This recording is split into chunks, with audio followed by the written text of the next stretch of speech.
Hello dear student, welcome to my YouTube channel. तो आज हम देखने वाले हैं सामाजिक विज्ञान में पूछे जाने वाले सारे ऑब्जेक्टिव को।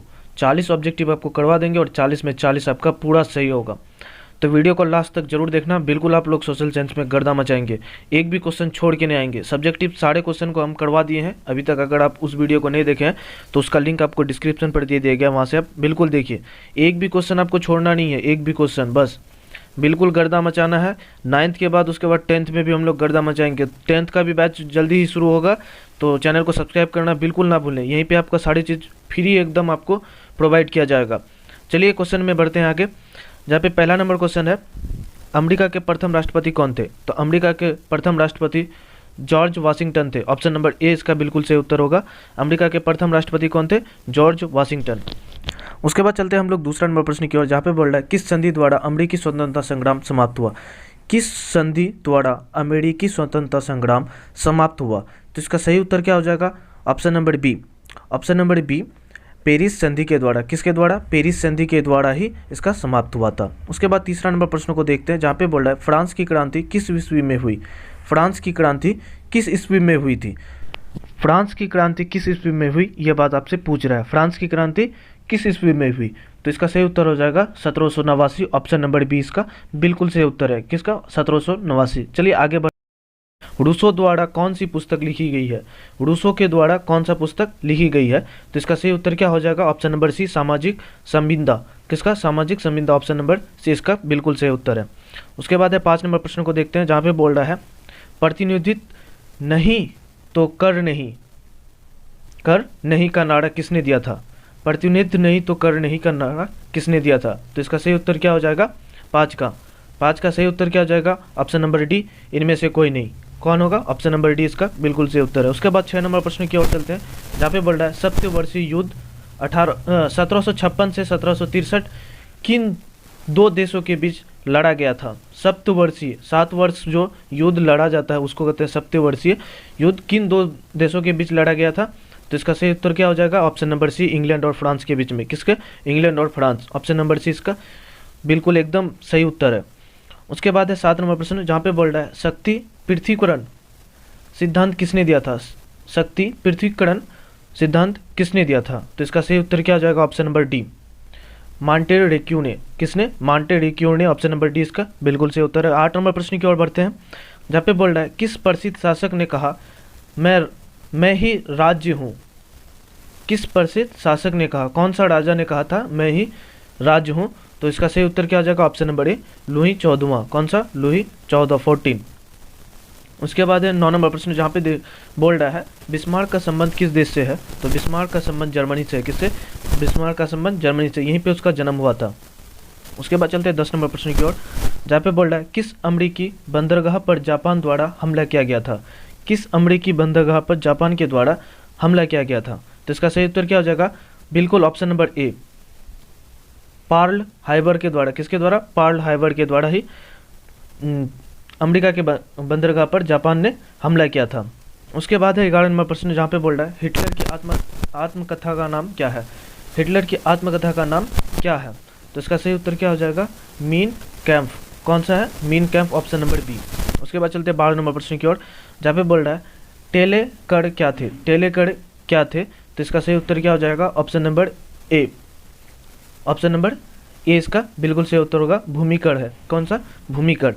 उसके बाद चलते हैं 13 नंबर प्रश्न की ओर, जहाँ पे बोल रहा है निम्नलिखित में कौन उत्पादन का साधन नहीं है? इनमें से कौन एक उत्पादन का साधन नहीं है? ऑप्शन नंबर ए पे है श्रम, उसके बाद उद्यमी, उसके बाद पूंजी, उपभोग। तो इसका सही उत्तर क्या हो जाएगा? ऑप्शन नंबर सी, पूंजी। बिल्कुल सही उत्तर है। और अभी तक अगर आप हमारे यूट्यूब चैनल को सब्सक्राइब नहीं किए तो सब्सक्राइब करके बेल आइकन के बटन को दबा दें, ताकि हमारा आने वाला वीडियो का नोटिफिकेशन सबसे पहले आप तक पहुंचे। और टेलीग्राम पर जुड़ना तो बिल्कुल ना भूलें, वहीं पे आपको सारी चीज़ का PDF मिलेगा आपको। चलिए 14 नंबर प्रश्न की ओर बढ़ते हैं, जहाँ पे बोल रहा है भौतिक पूंजी का गुण है, इनमें से कौन एक भौतिक पूंजी का गुण है? तो इसका सही उत्तर होगा इनमें से सभी।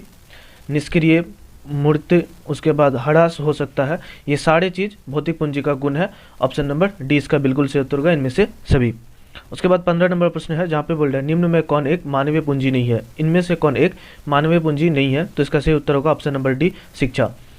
बिल्कुल फटाफट आगे बढ़ते हैं हम लोग। 16 नंबर प्रश्न की ओर है, जहाँ पे है निम्न में कौन भारत की आर्थिक समस्या नहीं है? इनमें से कौन एक भारत की आर्थिक समस्या नहीं है? तो इसका सही उत्तर क्या हो जाएगा? ऑप्शन नंबर डी, इनमें से सभी। इनमें से सभी, गरीबी भी है, ये आर्थिक समस्या नहीं है, और औद्योगिक विकास ये भी आर्थिक समस्या नहीं है। उसके बाद चलते हैं 17 नंबर, जहाँ पे बोल रहा है झारखंड राज्य का गठन कब हुआ था? तो झारखंड राज्य का गठन 15 नवंबर 2000 को हुआ था। कब? झारखंड राज्य का गठन कब हुआ था? 15 नवंबर 2000 को, बिहार से जब अलग हो गया था तब इसका गठन किया गया था। उसके बाद है 18 नंबर प्रश्न, जहाँ पे बोल रहा है राष्ट्रीय ग्रामीण रोजगार गारंटी अधिनियम कब लागू हुआ? मतलब नरेगा कब लागू हुआ था? तो इसका सही उत्तर होगा ऑप्शन नंबर सी, 2006 में। कब? 2006 में। उसके बाद चलते हैं 19 नंबर, जहाँ पे बोल रहा है बिहार में पाई जाने वाली बेरोजगार है। इनमें से कौन एक बिहार में पाई जाने वाले बेरोजगार है? तो ऑप्शन नंबर बी, चक्रीय इसका बिल्कुल सही उत्तर है। बिल्कुल यही पूछेगा आपका, बिल्कुल ध्यान से याद रखना है, ऑप्शन नंबर याद करके रखना है, और कौन सा ऑप्शन पे क्या टिक लगाना है ये याद करके रखना है। 20 नंबर प्रश्न है, जहाँ पे बोल रहा है 2011 की जनगणना के अनुसार बिहार में साक्षरता दर है। 2011 में जब जनगणना हुआ था तब बिहार का साक्षरता दर क्या था? तो इसका सही उत्तर क्या हो जाएगा?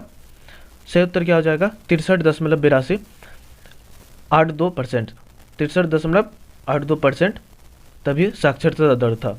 उसके बाद है 21 नंबर, जहाँ पे बोल रहा है किसी राज्य में राज्यपाल की नियुक्ति कौन करता है? राज्यपाल को नियुक्त कौन करता है? तो इसका सही उत्तर होगा राष्ट्रपति करता है। कौन? राष्ट्रपति, ऑप्शन नंबर बी। उसके बाद है 22 नंबर प्रश्न, जहाँ पे बोल रहा है भारत में किस प्रकार की दलीय प्रणाली अपनाई गई है? भारत में किस प्रकार की दलीय प्रणाली अपनाई गई है? तो इसका सही उत्तर होगा बहुदलीय। किस प्रकार की? बहुदलीय, ऑप्शन नंबर सी। उसके बाद है 23 नंबर, जहाँ पे बोल रहा है समवर्ती विषयों से संबंधित कार्यकार शक्ति किसके पास रहता है? तो किसके पास रहता है? केंद्र के पास रहता है। याद रखना, किसके पास? केंद्र के पास, ऑप्शन नंबर बी। उसके बाद है 24 नंबर प्रश्न, जहाँ पे बोल रहा है तिब्बती नदी सांगपो किस राज्य से होकर भारत में प्रवेश करती है? तो इसका सही उत्तर होगा अरुणाचल प्रदेश से। किससे? अरुणाचल प्रदेश से। बिल्कुल ऑप्शन याद रखना है आपको, किससे, कहाँ पे टिक लगा रहे हैं। बिल्कुल सही उत्तर है इसका, सभी। उसके बाद है 25 नंबर, जहाँ पे बोल रहा है निम्न में कौन भारत की सबसे लंबी नदी है? इनमें से कौन एक भारत की सबसे लंबी नदी है? तो इसका सही उत्तर हो जाएगा गंगा। कौन सा? गंगा सबसे लंबा नदी है इसका। उसके बाद चलते हैं आगे 26 नंबर, जहाँ पे बोल रहा है किस नदी को वृद्ध गंगा कहा जाता है? किस नदी को वृद्ध गंगा कहा जाता है? तो इसका सही उत्तर होगा गोदावरी को। किसको? Godavari, option number D. उसके बाद चलते हैं 27 नंबर, जहाँ पे बोल रहा है भूटान की राजधानी कहाँ है? बहुत ईजी क्वेश्चन है, भूटान की राजधानी कहाँ है? तो थिम्पू, ऑप्शन नंबर सी इसका बिल्कुल सही उत्तर है। उसके बाद 28 नंबर, जहाँ पे बोल रहा है भारत में किस राज्य की तटीय रेखा सबसे लंबी है? भारत में किस राज्य की तटीय रेखा सबसे लंबी है? तो इसका सही उत्तर होगा गुजरात की। किसकी? गुजरात की सबसे लंबी है तटीय रेखा। उसके बाद चलते हैं 29 नंबर प्रश्न, जहाँ पे बोल रहा है निम्न में किसका संबंध नदी द्वारा जमाव से है? निम्न में किसका संबंध नदी के द्वारा जमाव से है? तो जल और मिट्टी, ऑप्शन नंबर ए इसका बिल्कुल सही उत्तर है। उसके बाद 30 नंबर, जहाँ पे बोल रहा है निम्नलिखित में आकांक्षों में कौन भारत होकर गुजरता है? तो इसका सही उत्तर होगा कर्क रेखा, ऑप्शन नंबर डी। उसके बाद चलते 31 नंबर, जहाँ पे बोल रहा है लोकसभा का कार्यकाल कितने वर्ष का होता है? लोकसभा का कार्यकाल कितने वर्ष का होता है? तो 5 वर्ष का, ऑप्शन नंबर सी इसका बिल्कुल सही उत्तर है। उसके बाद है 32 नंबर, जहाँ पे बोल रहा है प्रथम विश्व युद्ध कब आरंभ हुआ था? तो प्रथम विश्व युद्ध 1914 को हुआ था। कब? 1914 में हुआ था। उसके बाद है 33 नंबर, जहाँ पे बोल रहा है विश्व में सर्वाधिक वर्षा कहाँ होती है? विश्व में सबसे ज़्यादा वर्षा कहाँ होती है? तो ऑप्शन नंबर डी, कहाँ पे? Mawsynram, option number D, Mawsynram. उसके बाद है 34 नंबर, भारत एवं चीन के बीच की सीमा रेखा का क्या नाम है? भारत और चीन के बीच का जो सीमा रेखा है उसका नाम क्या है? तो इसका सही उत्तर क्या होगा? मैकमोहन रेखा। कौन सा? मैकमोहन, ऑप्शन नंबर ए बिल्कुल सही उत्तर है, मैकमोहन रेखा, ऑप्शन नंबर ए। उसके बाद है भारत में वन्य जीव संरक्षण अधिनियम कब लागू हुआ? वन्य जीवों के लिए एक संरक्षण अधिनियम कब लागू हुआ? तो 1972 को। कब? ऑप्शन नंबर ए 1972 को लागू हुआ। उसके बाद है 36 नंबर, जहाँ पे बोल रहा है किन देशों के बीच सिंधु जल समझौता हुआ? कौन दो देशों के बीच में सिंधु जल समझौता हुआ? भारत और पाकिस्तान, ऑप्शन नंबर सी इसका बिल्कुल सही उत्तर है। उसके बाद चलते हैं 37 नंबर प्रश्न की ओर, जहाँ पे बोल रहा है न्यूनतम समर्थन मूल्य का संबंध किस क्षेत्र से है? न्यूनतम समर्थन मूल्य का संबंध किस क्षेत्र से है? तो कृषि क्षेत्र से। किससे? कृषि क्षेत्र, ऑप्शन नंबर सी। उसके बाद है 40 नंबर, जहाँ पे बोल रहा है निम्न में कौन परमाणु ऊर्जा का उत्पादन केंद्र है? निम्न में कौन एक परमाणु ऊर्जा का केंद्र है? तो इसका सही उत्तर होगा के का, ऑप्शन नंबर ए। उसके बाद चलते हैं 41 नंबर, जहाँ पे बोल रहा है रेल दुर्घटना का प्रमुख कारण क्या है। रेल दुर्घटना का प्रमुख कारण क्या है, तो मानवीय लापरवाही, ऑप्शन नंबर ए इसका बिल्कुल सही उत्तर है। तो ये 40 क्वेश्चन मैं करवा चुका हूँ आपको। कितने? 40 क्वेश्चन, बिल्कुल 40 क्वेश्चन सही सही बता दिए आपको। और ये 40 क्वेश्चन आपको पढ़ लेना है और 40 में 40 आपका बिल्कुल सही उत्तर होगा। तो फिर मिलते हैं नेक्स्ट वीडियो में, तब तक के लिए इतना ही। जय हिंद।